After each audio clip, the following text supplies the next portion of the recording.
Welcome back to another episode of Important Miscellaneous Talks. I'm your host, Glass of Crossfield. Today we have the wonderful, world-renowned author, TEDx speaker here with us today. Please introduce yourself. I'm Dr. Robert Trivers. I'm an evolutionary biologist. I'm now 80 years old. God bless you. I've been an evolutionary biologist for 58 years. So, what made you get into evolutionary biology? That's a good question. I was an advanced standing sophomore in mathematics, pure mathematics, when I entered Harvard at age 18. My father had gotten a PhD from Princeton, and that required a master's degree, which he got in mathematics. I was 13 years old in my home, and I was walking along looking at my father's books, and I saw a book on differential calculus. And I said, what the hell? I was 13 years old. I took the book out, I read it, I mastered it. Then I saw right next to it was a book called Integral Calculus. And I said, what the hell? And I pulled it out. And by the time I was 14, which was by the time I left there to go to Phillips Academy, Andover, I had mastered that as well. So I was admitted to Harvard as an advanced standing sophomore in mathematics. However, the very first semester in an advanced course, the professor made an error in his assignment. He used the wrong symbol, or actually he just made a mistake in a symbol. But I didn't know enough to know that, because I was, like I say, an advanced standing sophomore. So I hadn't had the earlier cases. There were 60 students in the class. I raised my hand and I said that I had spent a week trying to solve the problem, but I couldn't because he had made a mistake with a symbol. He sort of sloughed it off like it was trivial. That made me angry, because in math, it is not trivial. In math, everything is exact. And if you make a mistake like that, it's hopeless to someone like me. So I argued with him, at which point the whole class of 60 students hissed at me, because they had taken earlier courses and realized that that was a trivial error. They weren't following it as a mathematician who had never seen it before was. At that point, I argued back and I left the class. And then I said, pardon my English, but F you. I'm not going to a class where the professor is foolish and where the students support him, not reality. So I stayed away from the class. Then about 2 weeks before the final, I sat down and studied the problem sets, because the course didn't have a book. It didn't have an assignment other than the weekly assignments. And so the exam was based on them. And I studied them from one end to the other. And I thought that I had scored a B, B minus to B plus. And I was hoping it was a B or a B plus, but I would have been perfectly happy with a B minus. Instead, I was given a D plus. And I went and saw the student advisor, whatever it was called, the student assistant. And I said, look, I made a trivial error here. He said, you made an error. You were wrong. I said, well, here, I made another trivial error. He said, well, you were wrong. So in essence, he backed up the D plus. Well, I joked to myself that at least It was a D plus instead of a D. So it suggested that with a little bit of more effort, I could have vaulted into a C minus, which would have been completely acceptable.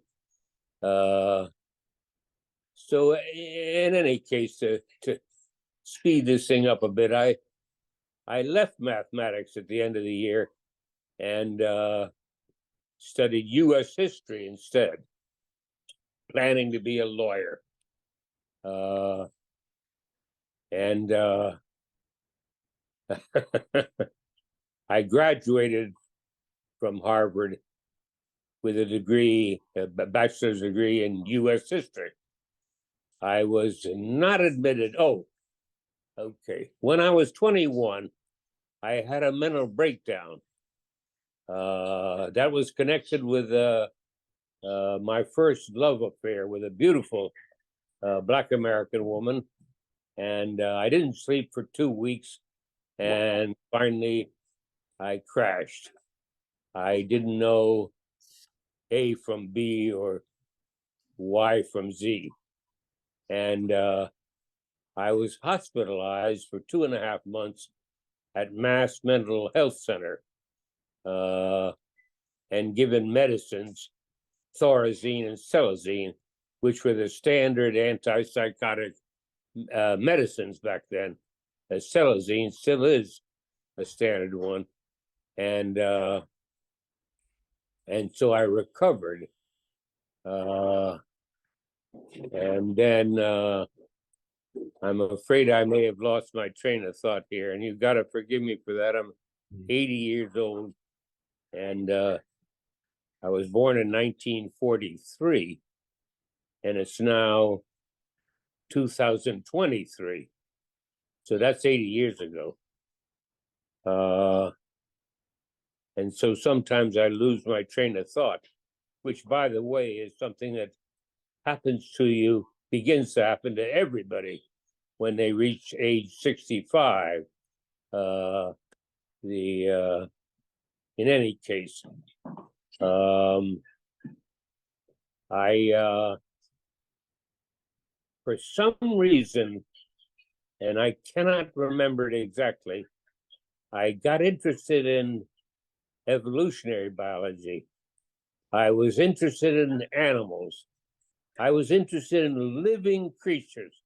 I had no interest in physics, no interest in chemistry, not even an interest in organic chemistry, which did deal with, in principle, with living creatures, but it was all chemically oriented. So it was a blessing to me to be admitted for graduate work in biology with a bias towards other animals. And that bias has remained with me for 58 years. That is, I could not care less about the physics of the chair over there or how a table is constructed. But living creatures, that I'm interested in, from us right on down to bacteria and viruses. Or if you want to put it this way, all the way from bacteria and viruses, all the way sideways to mammals, social mammals, and human beings. Got it. Got it.